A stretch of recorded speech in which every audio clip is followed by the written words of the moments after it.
কবি সব্যসাচী দেবের লেখা কবিতা কৃষ্ণা। আমার কোনো শোক নেই, আমার কোনো বিষাদ নেই। হে কুরুবৃদ্ধগণ, আপনাদের নীরবতায় আমার কোনো ক্ষোভ নেই।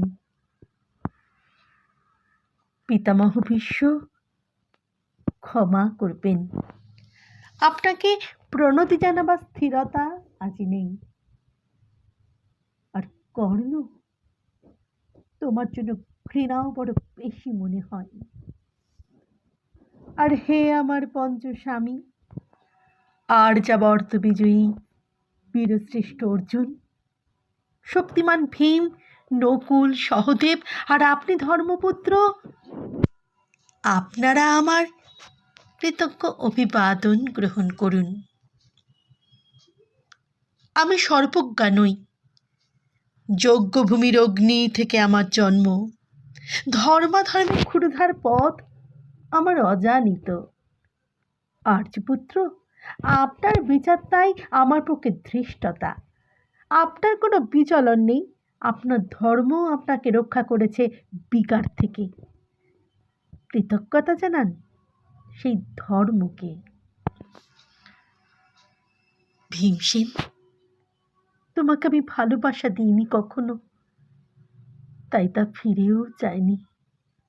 শুধু তোমাকে আমার জিজ্ঞাসা ছিল, ফাল্গুনী, ঊর্ধ্বাচারী মৎস্যের ছায়ালীন চোখের থেকেও দুর্লক্ষ কি দুর্যোধনের বুক? বলো সত্য করে, প্রেম নয়, শুধু পৌরষের আস্ফলনই ছিল পাঞ্চালী বিজয়ের পটভূমি? কিন্তু মিথ্যা প্রশ্ন। আমি জানি তোমার কোনো উত্তর নেই, যেমন নেই কোনো ভালোবাসা। তোমার শুধু আশা আছে। কৈশোর থেকে তুমি জেনে এসেছ বীরভোগ্যা পৃথিবী আর রূপমুগ্ধা নারী। জেনেছ একদিন ধাতরাষ্ট্রের হাত থেকে ছিনিয়ে নিতে হবে কৌরব উত্তরাধিকার।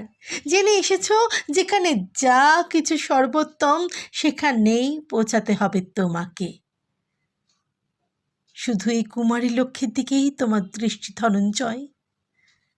তাই তুমি অনায়াসে সরে যাও এক নারী থেকে অন্য রমণীতে। তোমার পূর্বপুরুষেরা যেমন একদা এক তৃণপ্রান্তরকে নিঃশেষ করে চলে যেতেন বনান্তরে,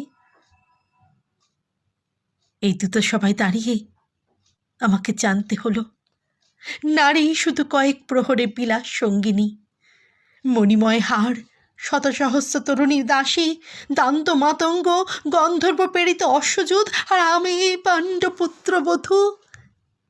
এক পঙ্ক্তিতে দাঁড়িয়ে আমরা সবাই অপেক্ষায়।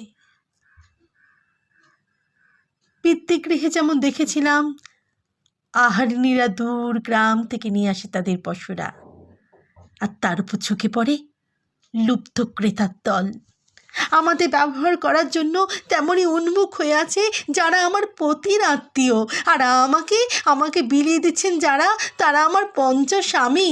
বিবাহের মঙ্গলসূত্র হাতে বেঁধে একদিন আমার উপর নিয়ম সিদ্ধ করেছিলেন তাদের অধিকার। না, শুধু এই রত্নমণ্ডিত সভাগৃহেই নয়, আরও আগে আমাকে জানতে হয়েছিল আমার কোনো বাসনা নেই, নেই কোনো নিজস্ব ইচ্ছা।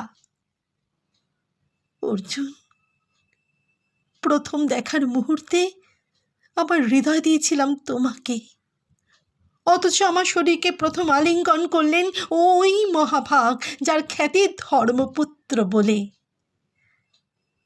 ইন্দ্রপ্রস্থ সৌধ শিখরে যখন আছড়ে পড়ত নববর্ষার জলধারা, যখন আমার কামনা ছুতে চাইতো তোমাকে, আমার অনশ্বক দেহকে তখন আকর্ষণ করত অন্য কেউ, যে আমার স্বামী। বসন্ত রজনীতে কিংসুকে প্রমত্ত উল্লাস মুহূর্তে তোমার ব্যাকুল বাহু টেনে নিত আমাকে নয়, অন্য কোনো যুবতীকে।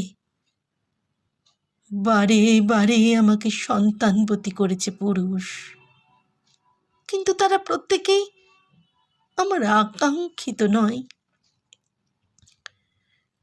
কোনো প্রার্থনা নেই আমার। কুরুবৃদ্ধরা বিলাপ করুন, জ্যৈষ্ঠ পাণ্ডব প্রহর গুনুন কোন পুণ্য লগ্নে ধর্মরাজ্য নেমে আসবে মাটিতে। ভীম, অনুগ্রহ করে স্তব্ধ হও। নকুল সহদেব, বিচ্যুত হয়েও না অগ্রজের প্রতি অটল বিশ্বাসে।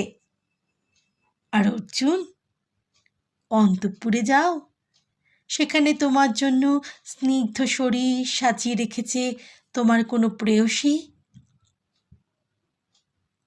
শোক নয়, লজ্জা নয়, এই রাজগৃহে দাঁড়িয়ে আমি জানলাম প্রেম নয়, অধিকার নয়, নারী শুধু প্রয়োজনের। জানলাম এখানে কোনো ভেদ নেই ধর্মপ্রাণ যুধিষ্ঠির, শক্তিমানে ভীম, প্রেমিক অর্জুন আর লোলুপ ধৃতরাষ্ট্র নন্দনদের মধ্যে। প্রতিকার চাইছি না, যা শুধু বিলাসের। সেই বস্ত্র ছিনিয়ে নেয় যদি দুঃশাসন, নেই, আমি কাঁদছি না। চারপাশে ভাসানের ডিঙায় পশুদের উদ্দাম নাচের ভঙ্গি আমি দেখছি না। চারপাশে ক্লিপিতের অক্ষম বিলাপ আমি শুনছি না। ধনুর পাঠ নেই, আমি ফিরিয়ে আনছি আমার জন্মের স্মৃতি। যজ্ঞের আগুন, দ্রৌপদী নই, নই পাঞ্চালী, নই ভরত কুলবধূ, আমি কৃষ্ণা, যজ্ঞাগ্নি সম্ভূতা, শুধু নারী এক।